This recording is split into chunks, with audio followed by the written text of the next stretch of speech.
కోట్లాది మంది భక్తుల విశ్వాసం, వందల కోట్ల రూపాయల భక్తుల కానుకలు, ప్రపంచ నలుమూలల నుంచి వచ్చే భక్తులు, వెరసి ప్రఖ్యాతిగాంచిన తిరుమల తిరుపతి దేవస్థానం. ఇంతటి మహాపుణ్యక్షేత్రం కలియుగ వైకుంఠంలో వరుస అక్రమాలు, అపచారాలు, దొంగతనాలు వెలుగు చూస్తున్నాయి. దొంగతనం చేసిన వ్యక్తితో రాజీ కుదుర్చుకోవడం ఎక్కడైనా చూసామా? కానీ తిరుమల పరకామణి చోరీ కేసులో చూస్తున్నాం. పరకామణిలో చోరీకి పాల్పడి వందల కోట్ల రూపాయలు వెనకేసుకున్న రవికుమార్ కేసు విషయంలో పలు అనుమానాలు రేకెత్తుతున్నాయి. కొందరు టీటీడీ అధికారులు, నాయకులు అతని ఆస్తులు రాయించుకొని కేసును నీరుగార్చి లోకాయుక్తలో కేసును రాజీ చేశారనే ఆరోపణలు వెల్లువెత్తుతున్నాయి. కాగా ఆ కేసు తిరిగి విచారించి అసలు దొంగలను బయటపెట్టాలని ఎంతో కాలంగా పోరాటం చేస్తున్న టీటీడీ పాలక మండలి సభ్యుడు భానుప్రకాష్ రెడ్డి పోరాటం ఫలిస్తుందా? కూటమి ప్రభుత్వం పట్టించుకుంటుందా? అధికారులు కావాలనే ఈ కేసు విషయంలో నిర్లక్ష్యంగా వ్యవహరిస్తున్నారా? ఇలాంటి ప్రశ్నలు ప్రస్తుతం తలెత్తుతున్నాయి.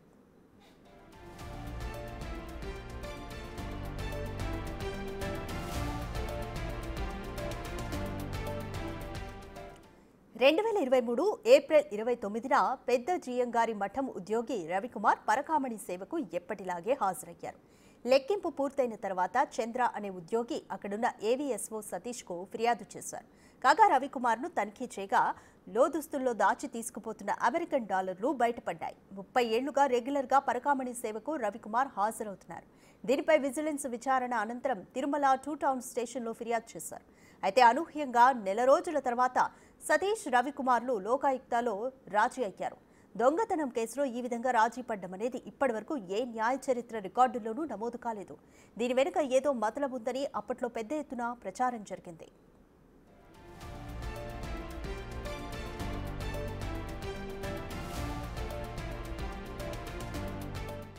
రవికుమార్కు చెందిన ఆస్తులను టీటీడీ పేరుతో కొన్ని రిజిస్టర్లలో నమోదు చేశారు. చెన్నై, మహాబలిపురంతో పాటు తిరుపతిలోని ఒకే అపార్ట్మెంట్లోని 13 ఫ్లాట్లు, మరో అపార్ట్మెంట్లోని ఒక్క ఫ్లాట్ టీటీడీ మీద రిజిస్టర్ చేశారు.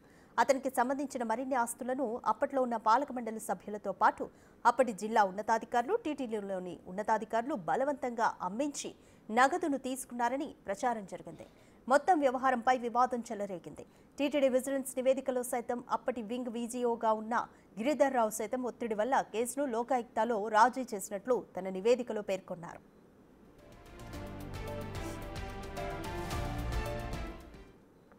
కూటమి ప్రభుత్వం అధికారంలోకి వచ్చిన తర్వాత అంతకు మునుపు కూడా ఈ ఇష్యూపై టీటీడీ పాలక మండలి సభ్యుడు భానుప్రకాష్ రెడ్డి పోరాటం చేస్తున్నారు.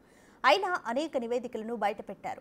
దొంగతో రాజీ కావడం ఎక్కడైనా జరిగిందా అంటున్నారు. దీంతో పాటు సామాన్య ఉద్యోగి అయిన రవికుమార్ కోట్లాది రూపాయల విలువైన ఆస్తులను ఎలా సంపాదించాడు? ఎన్నేళ్ల నుంచి అతను పరకామణిలో చోరీకి పాల్పడుతున్నాడు? బలవంతంగా రాజీ చేయించి లబ్ధి పొందింది ఎవరు అన్న కోణంలో విచారణ జరగాలని ఆయన డిమాండ్ చేస్తున్నారు. అయితే లోకాయుక్తలో ఓసారి రాజీ అయిన కేసును తిరిగి రీఓపెన్ చేయడానికి వీలు కాదని అంటున్నారట పోలీసులు. మరో నూతన కేసు ఎందుకు పెట్టకూడదంటున్నారు.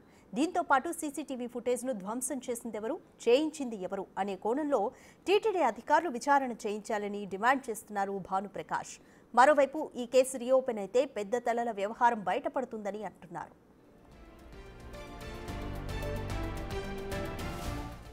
మొత్తం వ్యవహారంలో అప్పటి పాలకుల పట్ల ప్రస్తుత కూటమి ప్రభుత్వం కావాలనే సాఫ్ట్ కార్నర్లో వ్యవహరిస్తోందా? పాలక మండలి సమావేశంలో ఈ కేసు విషయం ఎందుకు ప్రస్తావించడం లేదు? ఎందుకు చర్చ జరగడం లేదు? దీనిపై చర్యలు ఎందుకు తీసుకోలేరనే ప్రశ్నలు ముఖ్యంగా వినిపిస్తున్నాయి. చెన్నై టీటీడీ ఆలయంలో ఫారిన్ కరెన్సీ చోరీకి పాల్పడ్డ ఉద్యోగిని సస్పెండ్ చేసిన తర్వాత 15 రోజులకు కేసు పెట్టారు. అంటే గత ప్రభుత్వానికి టీటీడీలో వెన్నెముకగా పనిచేసిన అధికారుల పెత్తనం టీటీడీలో ఇంకా కొనసాగుతుందా? గత పాలక మండలిలో దందాలు చేసిన వ్యక్తి ప్రస్తుతం సలహాదారుగా ఉన్నాడంటున్నారనే ఆరోపణలు వెల్లువెత్తుతున్నాయి. ఇప్పటికైనా పరకామణి కేసులో రవికుమార్ ఇష్యూపై పాలక మండలి సమగ్ర సమాచారం భక్తులకు తెలపాల్సిన అవసరం ఉంది. లేదంటే గత పాలక మండలికి ప్రస్తుత పాలక మండలికి ఏం తేడా ఉంటుందనేది భావించాల్సి వస్తుంది.